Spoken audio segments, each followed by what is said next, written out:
নমস্কার বন্ধুরা, পম্পার কিচেনে আপনাদের সকলকে স্বাগত। আজকের আমি আপনাদের সাথে একটা লোটে মাছের রেসিপি শেয়ার করব।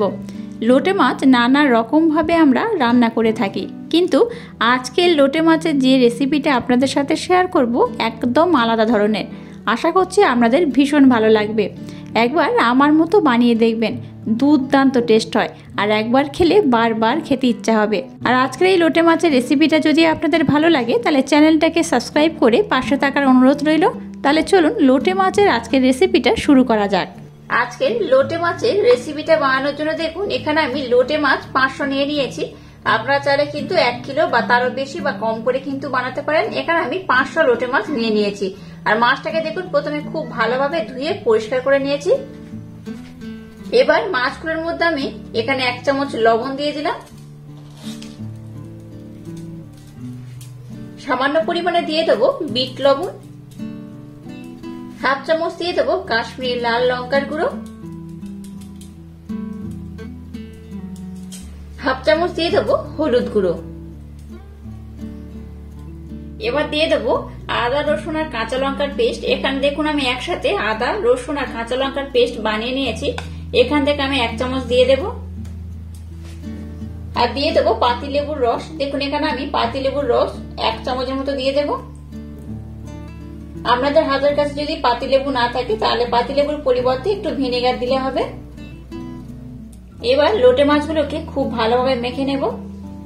আচ্ছা, এখানে একটা কথা জানিয়ে রাখি, আমরা যেমন চিকেনটাকে ম্যারিনেট করে বেশ অনেকটা সময় ধরে রেখে দিই, 1 ঘন্টা আধা ঘন্টা বা আরো বেশি সময় ধরে, এই মাছের ক্ষেত্রে কিন্তু এরকম করা যাবে না। মাছের ক্ষেত্রে 10 থেকে 15 মিনিট রেস্টে রেখে দিলেই হবে, বেশিক্ষণ না রাখাই ভালো। মাছগুলোকে সমস্ত মশলার সাথে আমি খুব ভালোভাবে মেখে নেব। এইভাবে ম্যারিনেট করে এটাকে আমি 10 থেকে 15 মিনিটের জন্য রেস্টে রেখে দেব। 10 থেকে 15 মিনিট পর আমি আবার ফিরে আসছি। এবার একটা পাত্র নিয়ে নিয়েছি, এর মধ্যে দিয়ে দেবো এই কাপের মাপ করে 1 কাপ ময়দা, 1/2 কাপ দিয়ে দেবো চালের গুঁড়ি। এখানে আমি আতপ চালের গুঁড়ি ব্যবহার করছি। 1/2 কাপ দিয়ে দেবো কর্নফ্লাওয়ার। যে মাপটা আমি নিলাম এইভাবে কিন্তু মাপটা নেবেন, তাহলে কিন্তু ব্যাটারটা খুব সুন্দর হবে।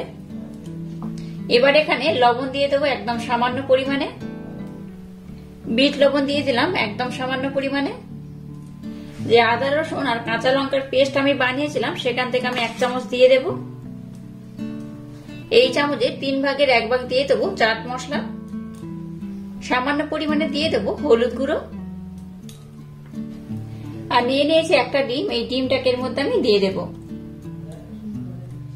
এবার সমস্ত উপকরণ হাত দিয়ে আমি খুব ভালোভাবে মিক্সড করে নেব। আজকের লোটে মাছের রেসিপিটা আমি যেভাবে বানাচ্ছি আমার মতো একবার ট্রাই করবেন, দেখবেন দুর্দান্ত খেতে হয়। বাচ্চা থেকে বড় সবাই কিন্তু ভীষণই পছন্দ করবে আর একবার খেলে বারবার খেতে চাইবে। এবার দেখুন এখানে আমি নরমাল জল ব্যবহার করব, অল্প অল্প জল দেব আর একটা খুব সুন্দর ব্যাটার আমি বানিয়ে নেব। একেবারে খুব বেশি জল একসাথে দিয়ে দেবেন না, তাহলে কিন্তু ব্যাটারটা পাতলা হয়ে যেতে পারে। তাই এখানে আমি অল্প অল্প জল দেব আর একটা সুন্দর ঘন ব্যাটার আমি বানিয়ে নেব। ব্যাটারটা বানানোর পর আমি আপনাদের দেখাচ্ছি ব্যাটারটার ঘনত্ব কেমন হবে। এবার দেখুন এখানে কুচনো কিছু ধনেপাতা আমি নিয়ে নিয়েছি, একদম ফ্রেশ ধনেপাতা। এই ধনেপাতার মধ্যে দিয়ে দিলাম, দিয়ে ব্যাটারটাকে আমি আরেকবার মিক্সড করে নেব। আর ব্যাটারটার ঘনত্ব কেমন হয়েছে আমি আপনাদের দেখাচ্ছি। দেখুন এই দেখুন ঘনত্ব কিন্তু এইরকম হবে, খুব পাতলা নয় আবার খুব ঘন নয়। হাতের মধ্যে এইভাবে থাকবেন, দেখবেন হাতের মধ্যে কিন্তু লেগে থাকবে, একদম ঝরে পড়ে যাবে না। এইরকম হলে জানবেন যে ব্যাটারটার ঘনত্ব একদম ঠিকঠাক রয়েছে। যাই হোক, আজকের ব্যাটারটা কিন্তু আমার একদম রেডি হয়ে গেছে। চলুন এবার নেক্সট স্টেপ শুরু করা যায়। দেখুন মাছগুলোকে ম্যারিনেট করে আমি এখানে 10 থেকে 15 মিনিটের জন্য রেস্টে রেখে দিয়েছিলাম। 10 থেকে 15 মিনিট পর আমি আবার ফিরে এলাম। আচ্ছা, এখানে বলে রাখি এটাকে আমি খুব ভালোভাবে ম্যারিনেট করে নিয়েছিলাম। দেখুন কতটা জল ছেড়ে দিয়েছে। এই যে জলটা ছেড়ে দিয়েছে এই জলটা কিন্তু ইউজ করা যাবে না, এই জলটাকে কিন্তু ফেলে দিতে হবে। এই জলটা একদম ব্যবহার করা যাবে না, এই জলটাকে আমি ফেলে দেব। এবার দেখুন ব্যাটারটাকে আমি নিয়ে নিয়েছি আর মাছগুলোকে নিয়ে নিয়েছি। এবার এইভাবে একটা করে মাছ নেব আর এই ব্যাটারের মধ্যে আমি দিয়ে দেব। দিয়ে কিন্তু এইভাবে একটু ধরে থাকবেন, অবশিষ্ট যে ব্যাটার রয়েছে এই মাছটা থেকে কিন্তু একদম ছেড়ে পড়ে যাবে, তাহলে কিন্তু এই লোটে মাছের রেসিপিটা দুর্দান্ত হবে। এবার গ্যাসটাকে জেলে দিয়ে একটা ফ্রাই প্যান বসিয়ে ফ্রাই প্যানের মধ্যে আমি বেশ অনেকটা তেল দিয়ে দিয়েছি। তেলটাকে আমি মিডিয়াম গরম করে নিয়েছি। তেলটাকে খুব বেশি গরম করবে না, তাহলে কিন্তু লোটে মাছগুলো পুড়ে যেতে পারে, তাই তেলটাকে মিডিয়াম গরম রাখবেন। এবার এই তেলের মধ্যে লোটে মাছগুলো দিয়ে আমি খুব ভালোভাবে ফ্রাই করে নেব।